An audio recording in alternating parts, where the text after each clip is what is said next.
About 5 years ago, I was in college, tasting freedom for the first time. Like many young people, I spent most of that freedom trapped inside my own head. That, combined with navigating intense emotions on my own, led me to some dark thoughts. If I had acted on them, this video wouldn't exist. I remember a constant, cold pressure on my chest, a feeling that gnawed at me every night. I felt bad about feeling bad, and then I felt stupid for it, because, objectively, my life wasn't terrible. This cycle just pulled me deeper. Sometimes I'd get better, then worse, then better, then worse again, all while questioning the very point of existence. Obviously, I got out of that hole, and I want to explain how. Not with a fluffy 5-step guide to happiness, but with a collection of raw, honest things that worked for me. Some might resonate, others might not, but I promise, if you're in that same place, something in here will be the spark you need. These are the tools that helped me continue to exist and get the most out of it. Please, if even one helps, use it. You don't have time to waste. N.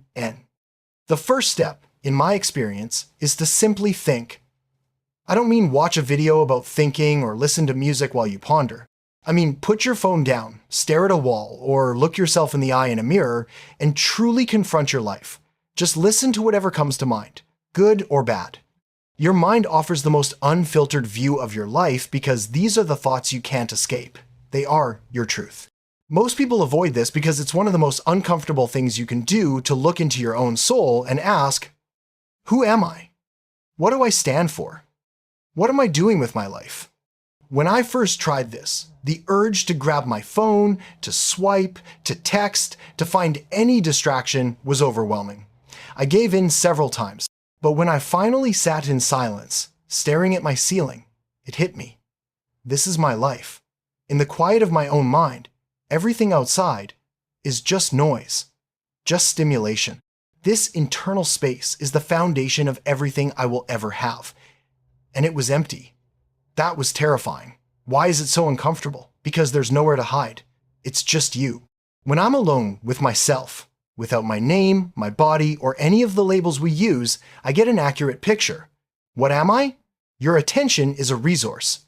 Where it goes, your life grows. What kind of life do you expect to build if you're focused on everything but the one you actually live in?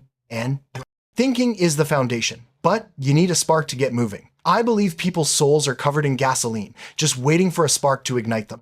When we're young, this flame burns bright, but over time, it fades. We spend our lives searching for it in other people, in distractions, in games. Sometimes we forget it exists at all, but that spark can only be found by looking inward. It might be damn near invisible, but it doesn't take much to start a fire when everything is covered in gasoline. This momentum has to come from within. Anything external is temporary and will burn out. For me, that spark was anger. Anger at myself for wasting every opportunity, for throwing away the sacrifices others made for me, all because of a self-inflicted storm in my head. How long can you sit in a pile of filth that you put there? If you don't change, nothing will change. Past a certain age, nobody is coming to save you.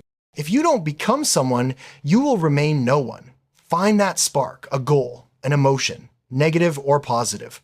You need something to get the gears turning.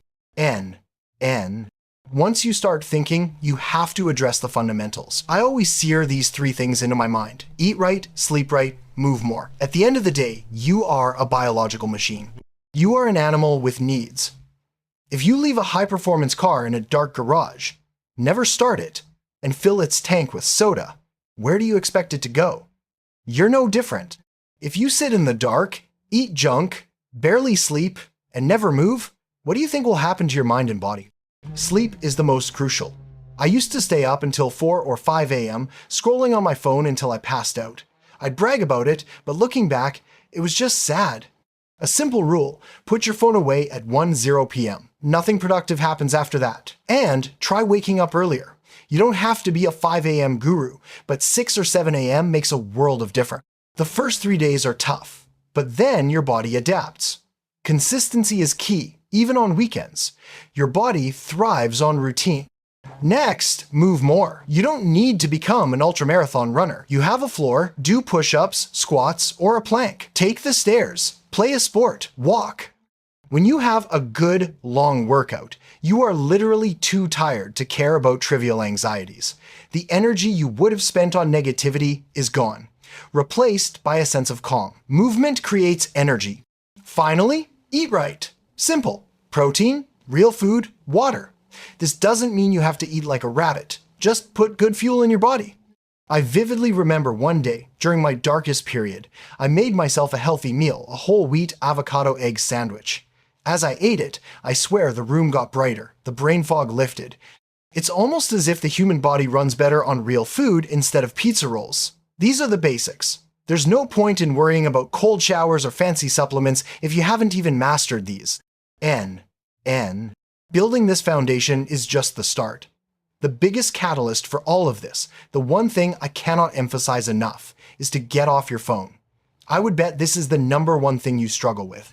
Think about something you've been putting off for a year. That's 365 days. I can almost guarantee you were on your phone every single one of those days. I once sat and verbally counted out every day as an excuse. I said the word over 365 times in a row. Try it. Actually count the days you've made an excuse. You'll quickly realize how absurdly long we let distractions rule us. Now, imagine if each of those days wasn't an excuse, but a step. A little bit of progress. Over and over and over again. Consistency can be your greatest ally or your worst enemy. Your phone is the most powerful tool ever created. You can use it to build your life or waste it. For most, it's a source of comfort, an escape from a reality they don't like. In a video game, I had a Ferrari. In real life, I didn't like what I saw in the mirror. The screen tells you you're important, you're cared for. But when you look up, you're alone in the dark, having accomplished nothing. Comfort kills you slowly. It's only when you sit with the uncomfortable truth that you have a mountain to climb and you haven't even started that you can find the real spark to take that first step. And after building my base, the habits, the mindset, I had more energy and focus. But I still felt incomplete. I was doing all the right things, but I was on a road I didn't care about, heading towards a degree and a job I didn't want. This led to an existential crisis. I thought about the future, and no matter how far I looked, it always ended in the same place: death. You are gonna die. Sit with that. Everything you see, feel, and experience will one day just stop. Nobody knows what comes next. We are temporary talking monkeys on a rock in an infinite void, here for a cosmic blip. Nothing matters. Not really. At first, this realization terrified me, but then it became liberating. If nothing ultimately matters, then I am free. Free to decide what matters, to times me. Asterisk. If there are no rules, no perfect way to live, then I might as well create the best life I can with everything I have. Why not? Because it's uncomfortable? So what? You get to times experience, times uncomfortability. You get to try, to risk, to live. Suddenly, every second became precious, because it's all I will ever have. My time is finite, so I refuse to waste it on things I do not care about. This brings me to the final piece, the climb. The climb is your purpose, your philosophy, the reason you get up in the morning. It's the mountain you choose for yourself. We humans are most content when we are making continuous progress towards a meaningful goal. Without a purpose, all the energy and focus from self-improvement is like having a Ferrari with no destination. You'll just drive in circles on a highway you don't want to be on. Most people never even think about their climb. They follow the plan they're given, stay comfortable, and never ask what they truly want. They spend their lives helping someone else build their mountain, only to realize at the end that they never discovered their own. To be truly free is to pick your mountain and start climbing. You will never reach the summit, because the summit doesn't exist. There is always another step to take. The deep satisfaction in life comes not from reaching the top, but from turning around every once in a while to see how far you've come. The journey times is times the destination. My climb is freedom to use my time as I wish, to have experiences, to take risks, to live authentically. At the end of my life, when it flashes before my eyes, I want it to be a story worth watching, a story that was true to me. Your climb can be completely different, but you must choose one. If you don't know where you are going, any road will take you there. If you're still here, feeling depressed, stuck, or lost, know this: you are not alone. So many have been through worse and have come out on top. They were human, just like you. The only other choice is stagnation, and no temporary pain is worse than the lifelong pain of regret. People at the end of their lives regret the things they didn't do far more than the things they did. So, just do it. Do you really want to live without ever seeing what your life could have been? That's how this video almost never existed. I hope this helps you get the most out of your existence. Start your climb.